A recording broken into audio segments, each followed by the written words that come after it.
We are Heather and Paul Christie. And for over 12 years, we've worked with executives and entrepreneurs to accelerate change in every aspect of their business. Because we are in the fastest paced business environment that anyone has ever seen before. So join us for the Evolve to Win show.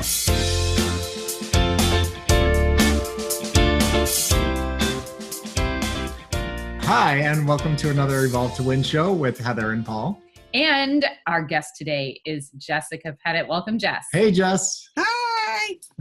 So for those of you who have ever struggled with feeling like maybe you're not good enough, what if being good enough was good enough? So our guest today, Jess Pettitt, is going to be talking to you today really about some crazy great insights in business for how you get to that next level.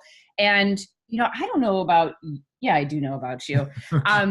I am one, Jess, I'm totally going to be sitting here listening and taking this in because I definitely struggle at times with being way too focused on getting it right or possibly even perfect, that I know that there's more that I've got to give. So Jess, I'm so excited to have you here with us all the way from Eureka, California. Eureka. Woohoo! Yes. Awesome. And by the way, I've just learned that Jess is on 10 days with no processed sugar. And I just said, well, I'm really glad we didn't get you on day 2. Yeah. Be gentle. Be gentle. Be gentle. Jess, so happy to have you with us today. Can you share with us just a little bit more? Tell us about your background so our listeners get a feel for who you are and how fun you are to be with. Sure. So I have been doing, this is the part where people are like, grown. I've been doing diversity and social justice work for about 15 years, and I burnt out on doing it because I wasn't noticing enough change. I didn't see questions coming from my audience in any kind of different way. But more importantly, I didn't notice, like, for lack of better words, me becoming kind of this like better person.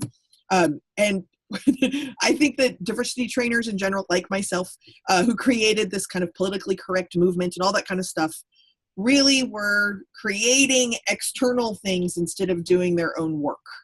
And so I was going to quit and go get a real job. And I realized I don't have any other skills other than folding fitted sheets. I am really good at folding fitted sheets, but I couldn't figure out how to monetize that. And so then literally on So a you're dog the one walk that knows how to fold those. Yeah, we should do I'm sorry, go ahead. He said, you're the one who knows how to fold those. We should do a whole separate show on that one because to save my life, I can't do it. Yeah, well, I have a video actually that I'll share with you if you want. We'll put it in the notes. Oh, perfect. So, Really?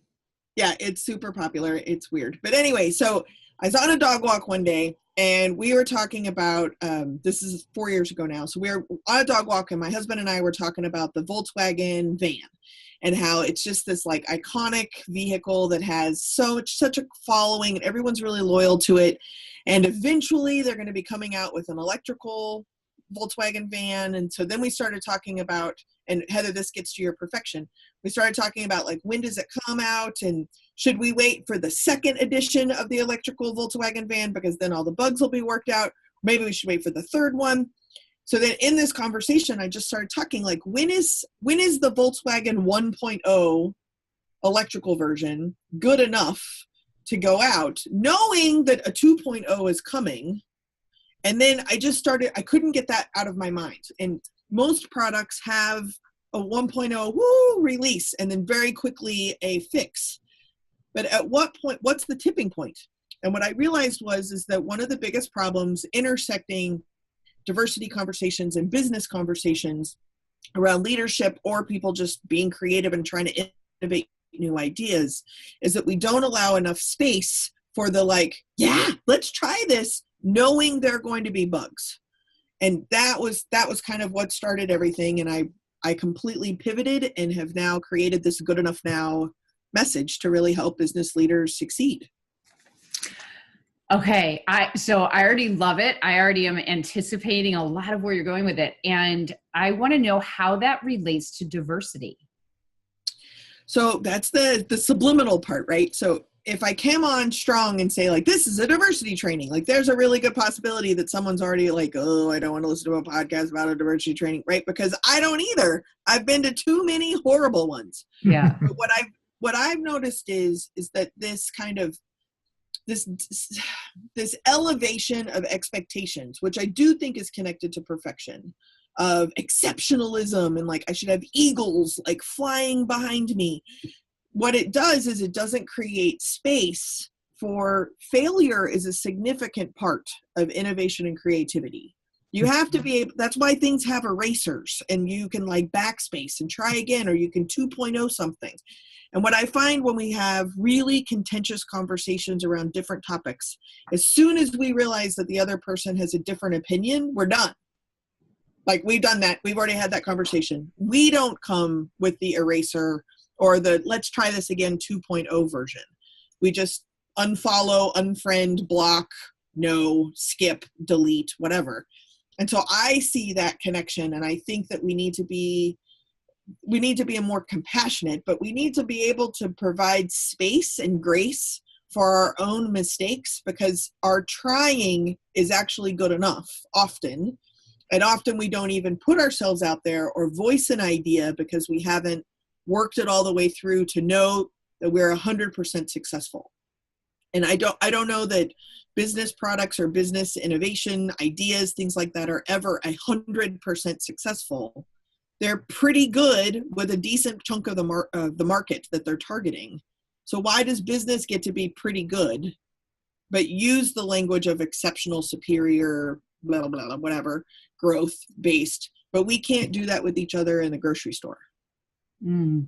So is it because so people we're all in a work in progress, I mean, until we're gone, right?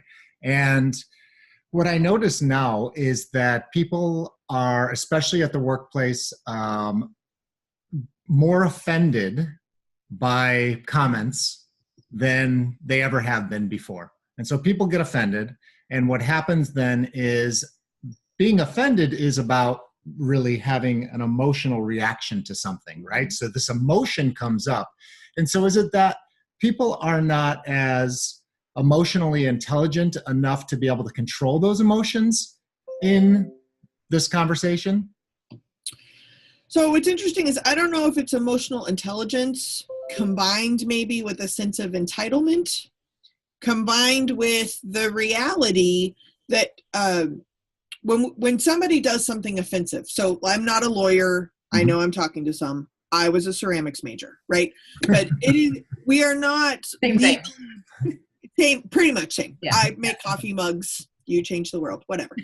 So I think that there is a piece that, as whether I'm going to blame technology or cell phones in our pockets or whatever, but people who do not experience pain or oppression or racism or ageism or sexism or homophobia, if they don't experience it, they don't know about it.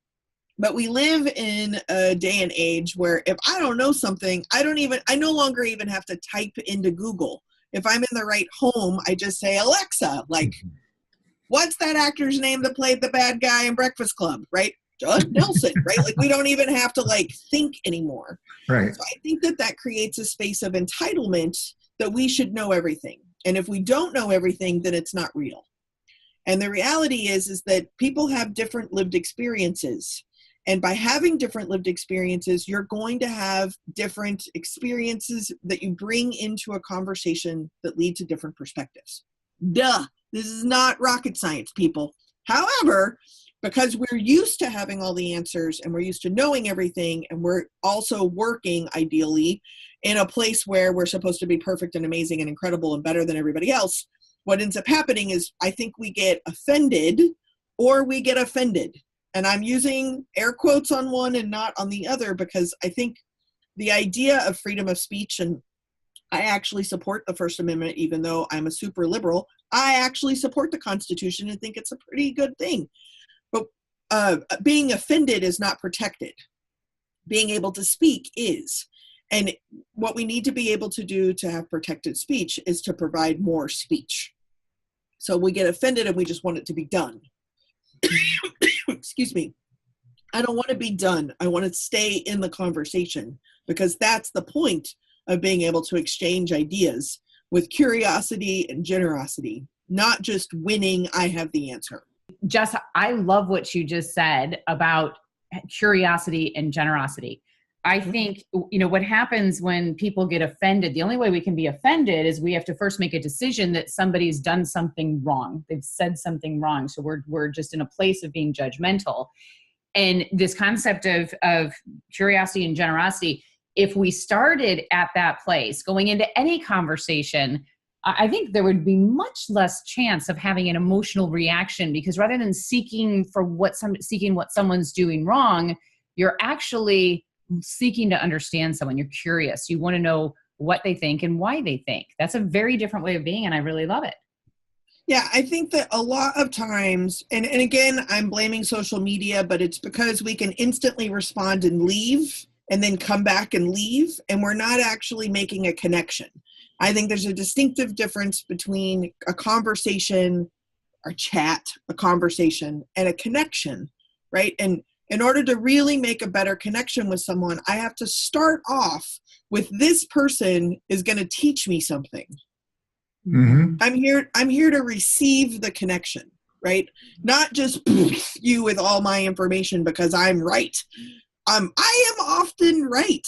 But if somebody else can teach me something, I could become righter. I might change my mind. I might actually have another angle that even proves my own point. Mm-hmm. But I'm not going to get there if I'm just bombasting somebody and I'm not actually connecting with them.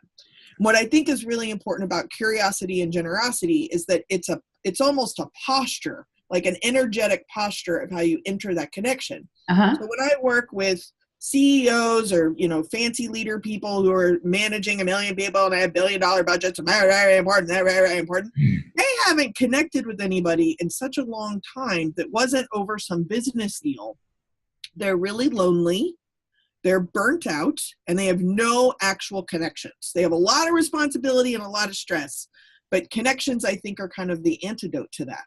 Mm. And so the idea that someone under that much pressure could pause, listen to anybody else, pick somebody, a kid could teach you something, right?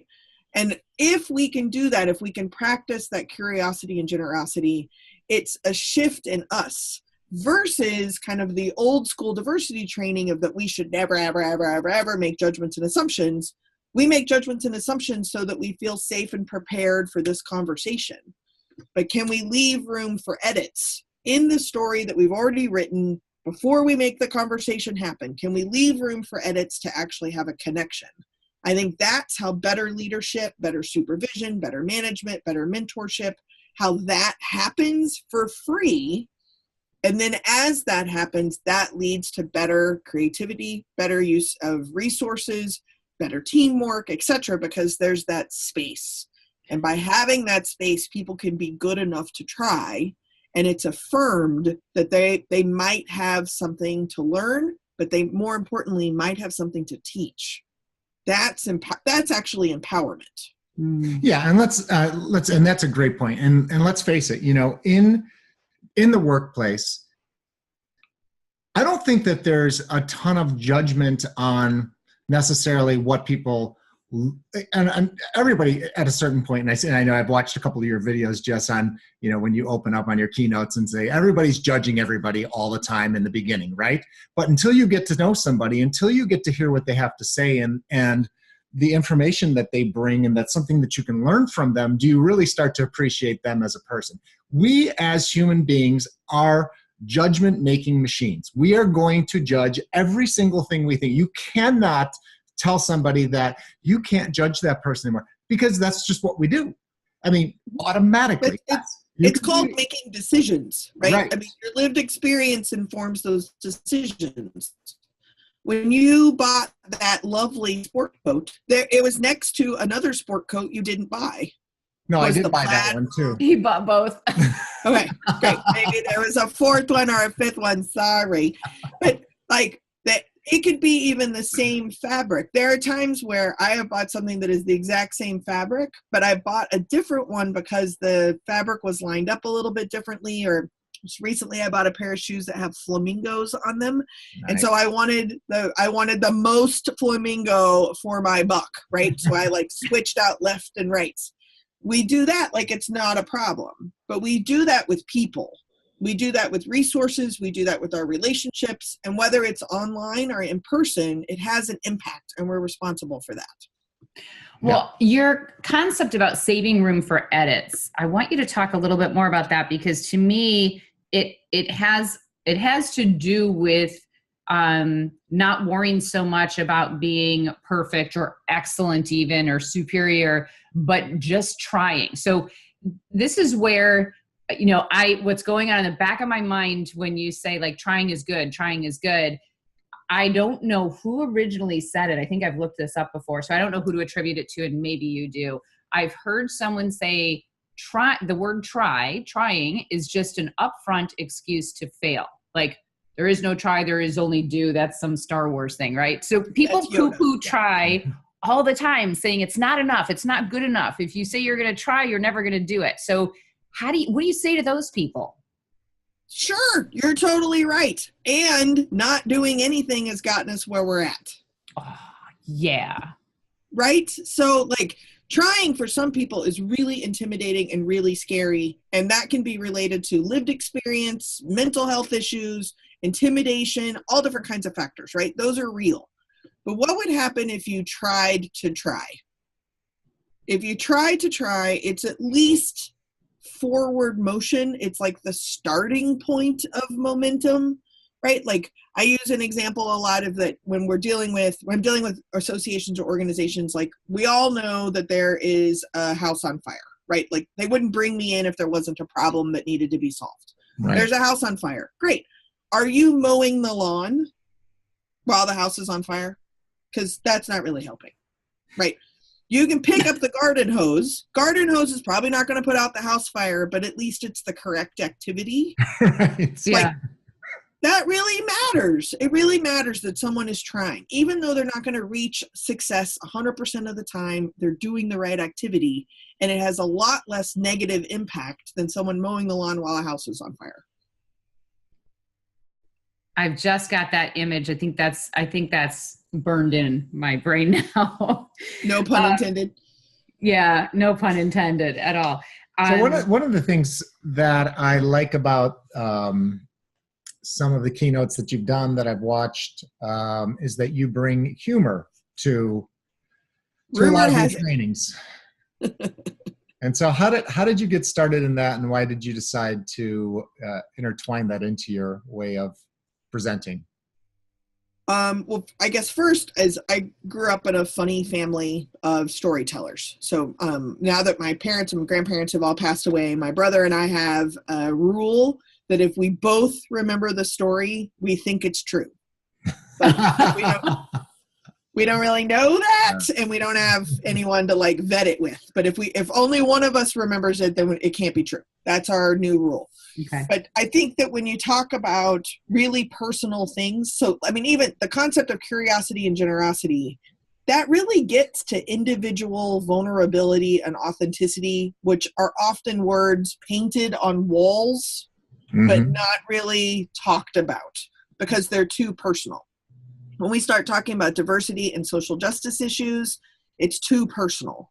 We start talking about communication and making better connections, or how lonely we are, or what we're responsible for, it's too personal. So I do all of that in one program. Everything I talk about is stuff that people are like, please don't talk about that.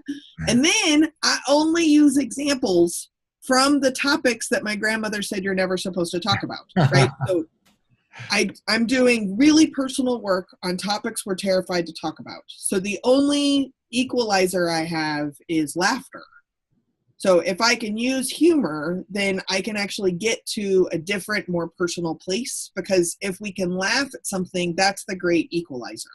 If we can realize we are all bumbling idiots making the same mistake, that is also a great equalizer, but I can't usually lead with that line. I have to kind of build up to that. But so give us an example of one of those topics that we're just really uncomfortable talking about, especially in the workplace, but something that the people listening wish that they could talk about and deal with. Give us an example of one of those.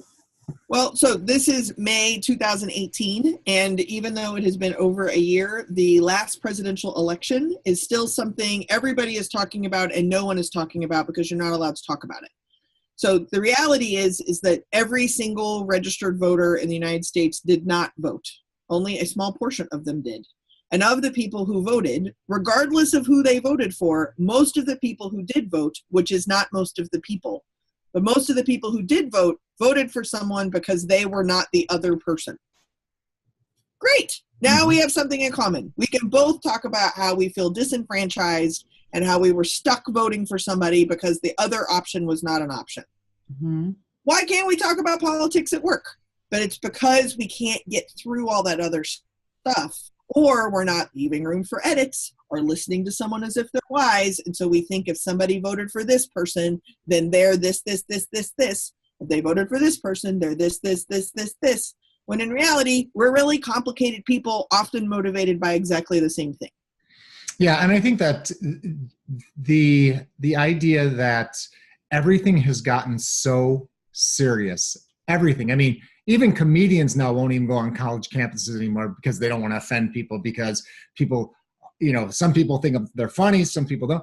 I mean, it's ridiculous that this conversation can't be entertaining. I mean, it really is.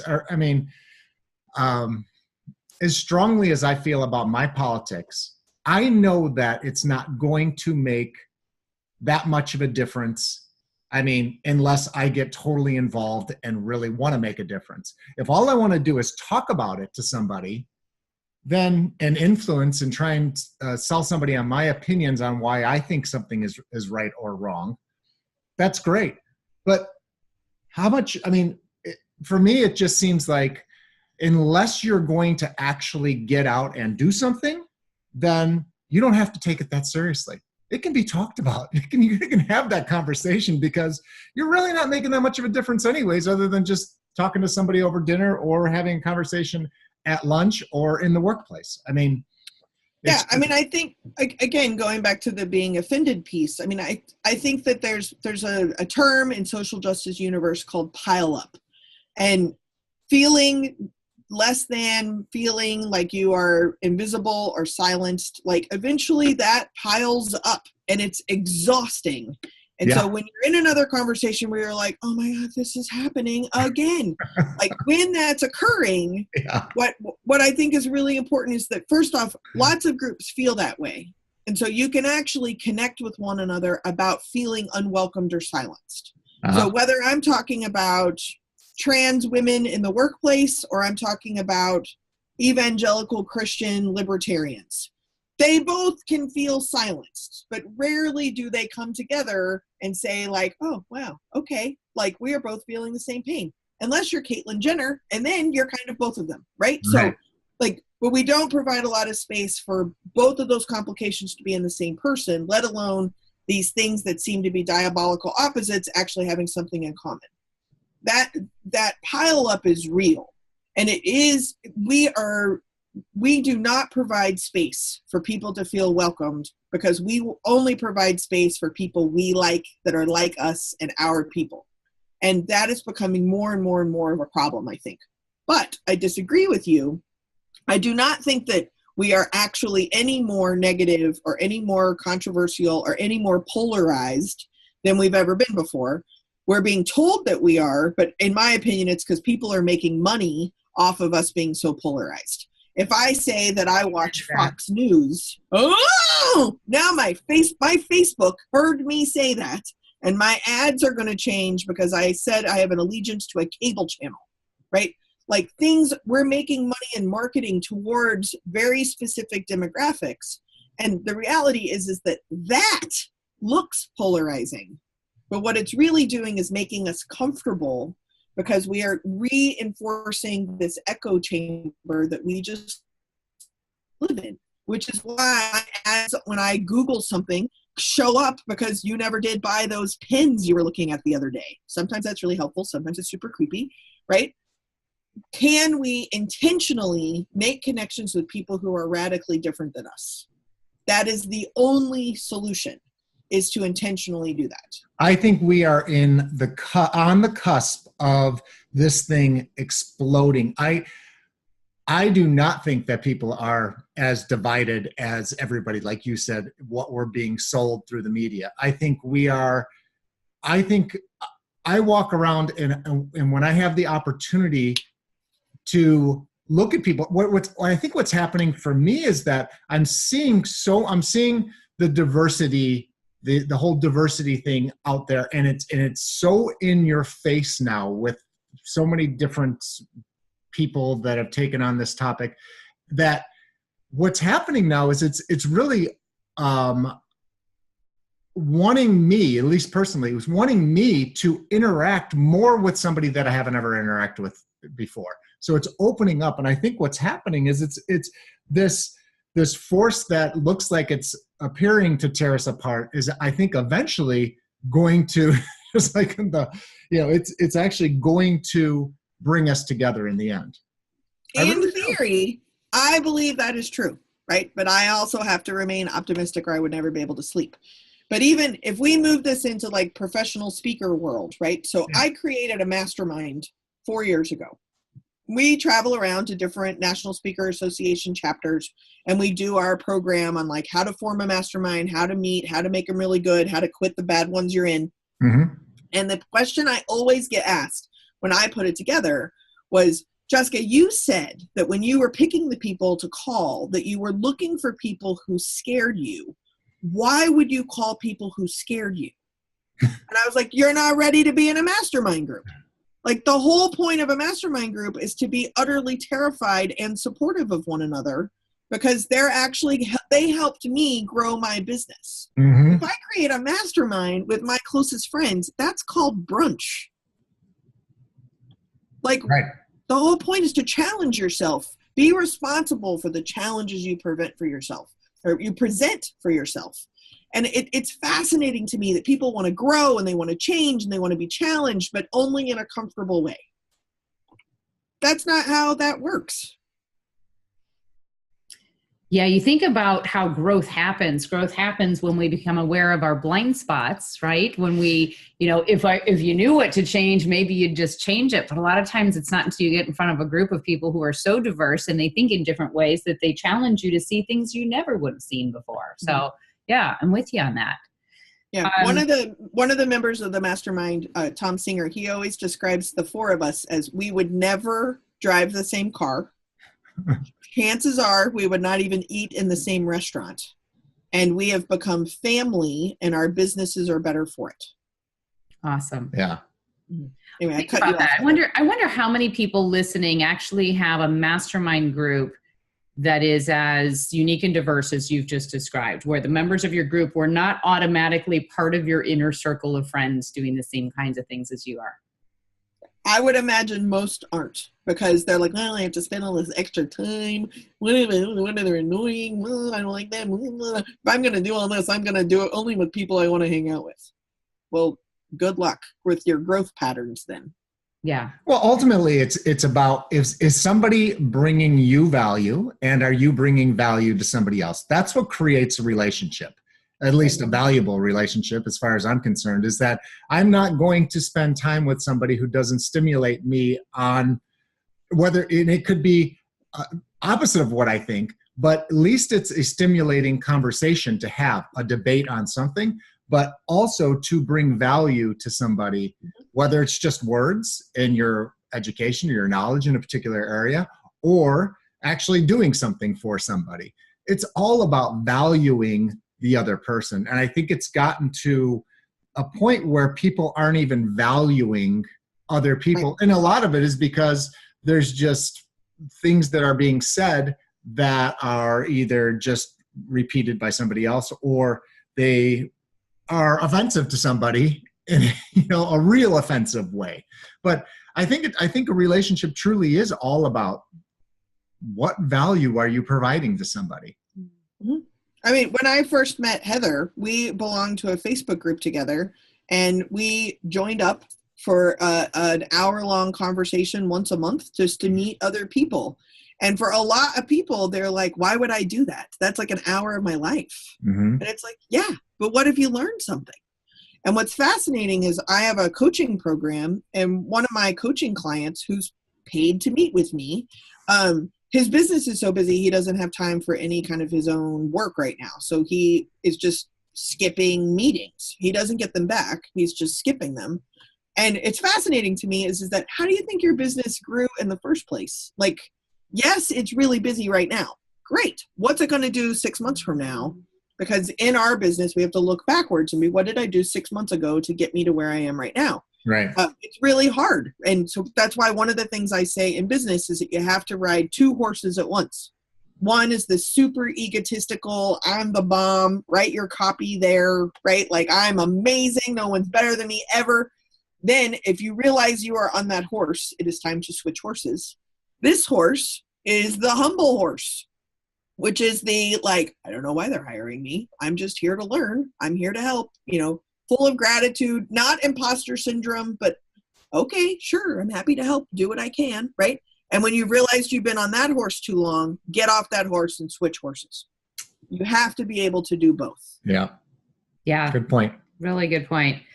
All right. I want to bring you back to something that you said early on and just talking about this concept of good enough now. Can you tell us just a little bit more about what that means to you and what it means to the listeners? Sure. So the subtitle, I think, says it all. It's just too long for a book title. So good enough now means doing the best you can with what you have some of the time. Doing the best you can with what you have some of the time. Okay. All right. All right. It's a super high bar, right? Yeah. So some of the time, perfectionist, some of the time means chill out, go to a movie, make a friend, relax. Like, if you don't have a community or connections or relationships, you can't implement or influence anything anyway. Mm-hmm. So clock out, enjoy yourself some of the time. With what you currently have, it is a disastrously scary fact, but who we all are right now is the best tool we have most of the control over some of the time anyway. So well, go ahead. Who we are right now is actually who, like, it's perfect because it's what you've got. I mean, if you think you're going to be someone different from who you are right now, you're just wrong and you're probably stopped versus just right. exactly who you are, because whatever you've done up until today made you who you are. Yeah, it's kind of interesting. Right. And like, I'm not talking about like the potential, right? Like, you can see potential in yourself or others. That's fine. That's what I'm talking about. But right now, with what you're dealing with, deal with what you're dealing with. Whether you're supervising or mentoring them, or you're doing it yourself. This is me. Sorry about that, but here I am, right? With what you got, and then do the best you can. Try. That's it. That's what good enough now is. Do the best you can with what you have right now some of the time. Did I get that right? Do the best you can with what you got some of the time. So it's so funny because in one sense, it goes directly in the face of one of my core concepts that I teach on. I've got this opening story that I tell sometimes where I got to meet up with just an incredible human being. And he taught me about this concept from the Navy SEAL training about all in all the time. And so, and I'm listening to you say this some of the time, and I'm like, well, gosh, that sort of totally makes sense that, being all in all the time is absolutely exhausting. There's got to be the law of diminishing returns that comes into play, but it's a really good story. Yeah, but that's just a conscious thought of being on your game. Like, just it's not saying that you can't be exactly what Jessica's saying. It's just making the conscious effort of being intentional. Hey, this is who I am, but I'm going to make a conscious effort to be all in on this all the time. And you know what? Sometimes I'm not. That's just the fact. It's not always going to happen. But if I can think of it, it can. Yeah. And be responsible for the times it's not working out. Because you're either, when you're when you're screwing up, right? You're not doing your best. You're not working with what you actually have. And you're trying to do it all the time. Blah. Who wants to be around that person, right? Now, I do a lot of work in the medical industry, so I'm not talking about surgery, right? Like, left knee, right knee, good enough. That's not what I'm talking about. But I mean, like, on an interpersonal level with each other. Right. One of the rules that we have in our communications training, we will teach people different methods they can use to identify the person who they're talking to and identify how that person wants to communicate. Because we tend to, as human beings, make the mistake, which I think is the biggest mistake in communication, of thinking that someone else wants to communicate the same way that I do, right? So we teach people to adapt their styles, right, and communicate in a more effective way. But one of the key concepts is that I should never hold the expectation for anyone else around me that they're going to adapt to me. It's my responsibility to adapt to others, to be the most effective communicator I can be, assuming I want to increase my influence, right? Like nobody has to do anything. You can do you all day long if that's what you want to do. But if you want to increase your influence, the best thing you can do is adapt your style, right? And be who you need to be, because you respect other people and you respect their differences. But the minute I fall into the trap of expecting you to be a certain way with me because that's how it suits me, I feel like that's on me. I feel like I've just set expectations for how someone else is going to behave that are setting myself up for failure. So my disappointment is not even necessarily with them. It's with the expectations that I've set for them and how they should be communicating with me. Does that make any sense? Yeah, I always tell people I'm going to save you a copay. But if you are frustrated with someone who is showing up exactly the way you expected them to, they're showing up exactly the way you expected them to, right? That why are you frustrated at that? If you don't like it, they're just showing you who they are, and you need to figure out how to deal with who they are. The piece that, Heather, I think you touched on is the subtle difference between the golden rule and the platinum rule, which may seem cliche, but most of us default to the golden rule, which is treat others the way I want to be treated. Mm-hmm. Well, how do you know how I want to be treated, right? So I always use this story, but when my husband and I first got married, the first time we got sick, I did not read the fine print that this was related, but when he got sick first, and so, I put him in bed, gave him some NyQuil, and left the room. And so like 20 minutes later, he's like crawling into my office, like, I'm like, what? And he's like, I'm sick, where are you? I'm like, I'm working, you're going to get me sick, right? So inevitably, I got sick. And so then when I was sick, I grabbed some NyQuil, got back into bed, shut the door. And 20 minutes in, he came in, he like woke me up. Like, are you okay? Like, no, I'm sick, leave me alone, right? The platinum rule is that you treat the others the way they want to be treated. And in the Cannon household, it involves like songs and washcloths and things like this every 20 minutes. In the Pettitt household, it is like, leave me alone for 3 days, bring me a sandwich, and then I'm fine. Like, you need to know these things in advance. And the only way to do that is to actually connect with someone else. Yeah. That's right. Yeah. Absolutely love the platinum rule. Well, Tony Alessandra. Yes. That's right. So is there anything else that you want to share that you think would be beneficial for our listeners before we wrap up? So I usually point out, if you go to goodenoughnow.com/freebies, FREEBIES, freebies, there is a fun survey. There's a bunch of handouts. There's more information about my book or the model that I came up with for the book, if you're interested. But there's also a handout on making better connections, which I actually keep near my computer so that when I'm writing emails or going to have to make a phone call, and it's one of those emails and phone calls, I like slow down to make sure that my communication is something I actually want to be responsible for. So that's all there. goodenoughnow.com/freebies. Fantastic. Well, thank you for offering up those freebies. I already know, because I know you, how valuable those freebies are. And sometimes it's just having something like what I'm going to call your cheat sheet. Okay. Something like that in front of you, because it's, the goal is awareness. And oftentimes we're not in a space of awareness. We're in a space of just doing what we naturally do. So I love the idea that you're going to actually just share your tools with us. So thank you so much for doing that. And Jess, thanks so much for your time today.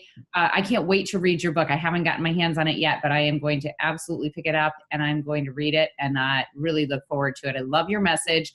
I love your message too, again, on curiosity and generosity, and also on giving people space and grace. Those two concepts for me are just, they're awesome. Thank you for being who you are. Thank you, Jessica Pettitt. And that was another Evolve to Win show with Heather and Paul. And if you haven't connected with us yet on social media, please do. You can always find this episode and others at evolveglobal.com. So have a great day. And Jess, thanks again for being with us. Thanks, Jess.